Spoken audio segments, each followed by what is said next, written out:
नमस्ते। हमारे आज के इस खास विश्लेषण में आपका बहुत बहुत स्वागत है। यार, हमारी जिंदगी कितनी भागदौड़ भरी होती है ना। इस हड़बड़ी में हम अक्सर रुककर ये सोचना ही भूल जाते हैं कि आखिर इस सब का मतलब क्या है, हम यहाँ क्यों हैं। तो आज हम सदियों पुराने प्राचीन ज्ञान और दर्शन की गहराइयों में गोता लगाने वाले हैं। हम अस्तित्व के उन दिलचस्प चक्रों को समझेंगे जो हमारे ग्रंथों में बहुत पहले ही समझा दिए गए थे। सच मानिए, ये एक कमाल की यात्रा होने वाली है। तो चलिए सीधा शुरू करते हैं। तो सबसे बड़ा और बुनियादी सवाल यही है, जीवन का असली उद्देश्य आखिर है क्या। प्राचीन दर्शन ना हमारे अस्तित्व को एक नक्शे की तरह देखता है, एक ऐसा नक्शा जो हमारे बिल्कुल अंदर से यानी हमारे स्वयं से शुरू होता है और फैलते हुए इस असीम विशाल ब्रह्मांड तक जाता है। सब कुछ एक दूसरे से जुड़ा हुआ है, बस हमें उसे देखने का नजरिया चाहिए। आज की हमारी इस चर्चा का जो रोड मैप है वो एकदम क्लियर है।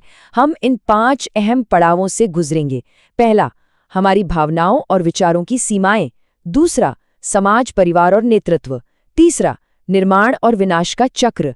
चौथा, प्रकृति में द्वंद्व यानी डुअलिटी का महत्व। और पांचवा, कर्म, ईश्वर और न्याय। मतलब हम अपने अंदर के मन से शुरू करके समाज में अपनी भूमिका और फिर सीधे ब्रह्मांड के नियमों तक जाएंगे। तो चलिए सबसे पहले सबसे अंदर वाले चक्र से शुरुआत करते हैं। ये है स्वयं का चक्र, हमारी अपनी भावनाओं और विचारों की सीमाएं, हमारा अपना आंतरिक संसार जहां से असल में हर चीज की शुरुआत होती है। अब जब हम अपनी अंदरूनी सीमाओं को इग्नोर करते हैं ना, तो चीजें बहुत खतरनाक हो सकती हैं। इसे ऐसे समझिए, जिस तरह आग सूखी लकड़ी को आसानी से जला देती है, बिल्कुल उसी तरह हमारा क्रोध हमारी सबसे सुंदर भावनाओं को पल भर में भस्म कर देता है। विरोध करने की धुन में जब कोई इंसान अपनी हदें पार कर जाता है, तो वो अपना विवेक, अपनी समझ पूरी तरह से खो बैठता है। कहने का सीधा सा मतलब ये है कि हमारी हर एक भावना की, चाहे वो कोई गहरी इच्छा हो, थोड़ी सी ईर्ष्या हो या फिर गुस्सा हो, उसकी एक सख्त लिमिट होती है। और इस लिमिट को पार करने का मतलब है खुद की तबाही। इसलिए कहा जाता है कि हमारा दिल एक आईने की तरह बिल्कुल साफ होना चाहिए। सोचिए, जो लोग दूसरों का बुरा चाहते हैं वो नफरत की आग में इतने अंधे हो जाते हैं कि पड़ोसी का घर जलते देख खुश होते हैं।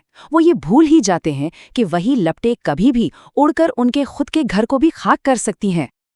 अब यही जो हमारा अंदरूनी संसार है ना, ये हमारे अगले चक्र की नींव रखता है, हमारा मिडिल सर्कल यानी समाज, परिवार और नेतृत्व। अब हम देखेंगे कि हमारे विचार कैसे हमारे आसपास की दुनिया को पूरी तरह बदल कर रख देते हैं। जब समाज में लोग अपने उसूलों से भटकते हैं, तो उसका असर पानी में उठने वाली लहरों की तरह दूर तक जाता है। देखिए, जब एक आम इंसान भटकता है तो वो सिर्फ खुद को नुकसान पहुंचाता है। जब एक महिला डगमगाती है तो पूरा का पूरा परिवार हिल जाता है। जब एक स्टूडेंट भटकता है तो एक भविष्य खराब होता है।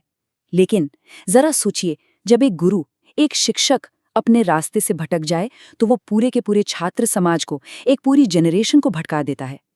ये बात दिखाती है कि हमारी सामाजिक जिम्मेदारियां असल में कितनी गहरी हैं। अब जरा इस बात की गहराई को महसूस कीजिएगा। जब एक हार का धागा टूटता है तो सारे मोती जमीन पर बिखर जाते हैं और उन्हें फिर से एक साथ पिरोना कोई आसान काम बिल्कुल नहीं है। ये एक बहुत ही पावरफुल बात है जो हमें बताती है कि हमारी शांति, हमारे समझौते और हमारे आपसी रिश्ते सच में कितने नाजुक होते हैं। और मोतियों का ये उदाहरण हमें एक बहुत ही प्रैक्टिकल लेसन देता है। देखिए, किसी भी बसी बसाई सभ्यता को उजाड़ना बहुत आसान है, चुटकियों का काम है, लेकिन उसे दोबारा बसाने में पीढ़ियां गुजर जाती हैं। जब हम वादे तोड़ते हैं या समझौते खत्म करते हैं तो हम असल में दुश्मनी का एक जहरीला बीज बो रहे होते हैं, एक ऐसा बीज जिस पर सिर्फ नफरत के फूल और शक के कांटे उगते हैं, और ये कांटे कई पीढ़ियों तक समाज को चुभते रहते हैं। चलिए अब एक कदम और बाहर की तरफ चलते हैं। अब हम इस बहुत बड़े ब्रह्मांडीय चक्र को समझने की कोशिश करेंगे, जो है निर्माण, विनाश और डर का चक्र। इसे एक बारिश की बूंद के सफर से समझते हैं। जब एक बूंद बादल की सुरक्षित जगह से निकलती है तो उसे अनजान चीजों का बहुत डर होता है। उसे लगता है कि कहीं वो गर्म रेत पर या सुलगते अंगारों पर गिरकर खत्म तो नहीं हो जाएगी। लेकिन अगर सब कुछ सही रहे तो वो एक सीप के मुंह में गिरकर एक अनमोल मोती बन जाती है। अक्सर हम इंसान भी इसी खत्म हो जाने के डर से अपने उसूलों से समझौता कर लेते हैं, जबकि बिना उसूलों का जीवन तो मौत से भी बदतर है। असली जीत उसी की होती है जो इस अनजान के डर को हरा देता है। अब यहाँ एक बड़ा सवाल दिमाग में आता है, अगर कोई दिव्य रचनाकार है तो उसने दुनिया की इस डिजाइन में इतनी मुश्किलें और दुख रखे ही क्यों हैं? और यहीं से हम पहुंचते हैं अपने अगले पड़ाव पर, प्रकृति में द्वंद्व यानी ड्युअलिटी का महत्व। दुनिया में हमेशा दो पहलू होते हैं। एक तरफ हैं परछाइयाँ, जैसे अंधेरी रात, जहर, कांटे और पतझड़, और दूसरी तरफ है रोशनी, जैसे दिन का उजाला, अमृत, फूल और वसंत का मौसम। जरा सोचिए, अगर पहले पहलू का अंधेरा, जहर या दुख ना हो तो क्या हम कभी भी रोशनी, अमृत और सुख की असली वैल्यू समझ पाएंगे? बिल्कुल नहीं। अगर कांटे ना हो तो फूलों की खूबसूरती कौन नोटिस करेगा? और अगर पतझड़ का सूनापन ना हो तो वसंत हमें इतना अच्छा कैसे लगेगा? तो सच तो ये है कि ये जो दोहरापन है ना, ये कोई गलती नहीं है, बल्कि एक जानबूझकर बनाया गया कॉस्मिक डिजाइन है। ऊपर वाले ने हम इंसानों को बुद्धि दी है, सोचने समझने की शक्ति दी है, और ये फैसला हमारे ही हाथों में छोड़ दिया है कि हम इतिहास कैसे बनाते हैं, पाप चुनते हैं या पुण्य, धर्म चुनते हैं या अधर्म। ये सब हमारी स्वतंत्र इच्छा, हमारी फ्री विल का एक टेस्ट है, ताकि हम आगे बढ़ सकें, इवॉल्व हो सकें। और अब हम आते हैं अपने सबसे आखिरी और सबसे बाहरी चक्र पर।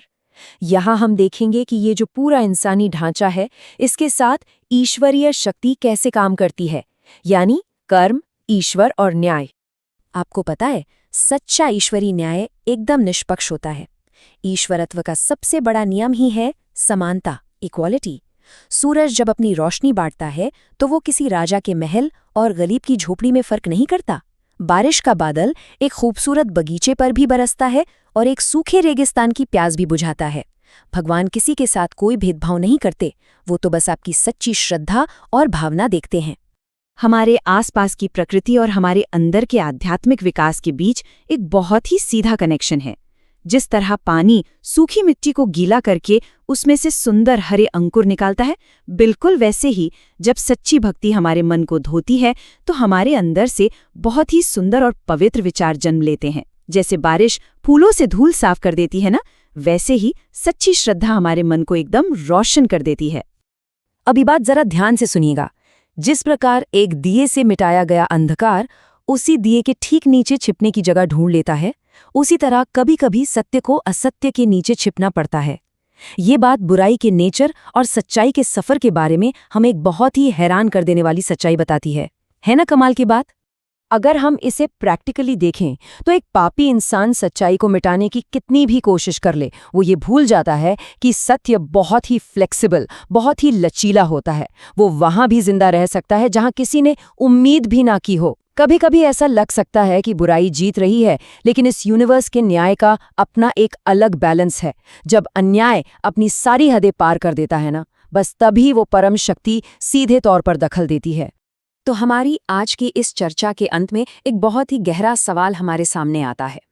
अगर सत्य में इतनी ताकत है कि वो घने अंधेरे में भी जिंदा रह सकता है, तो आप अपने खुद के जीवन के चक्र में इस सत्य को बचाने के लिए आज क्या चुनाव करेंगे?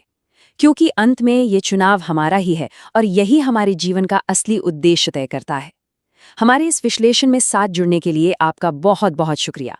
ऐसे ही नई चीजें सीखते रहिए और अपने जीवन के इस चक्र को और भी बेहतर बनाते रहिए।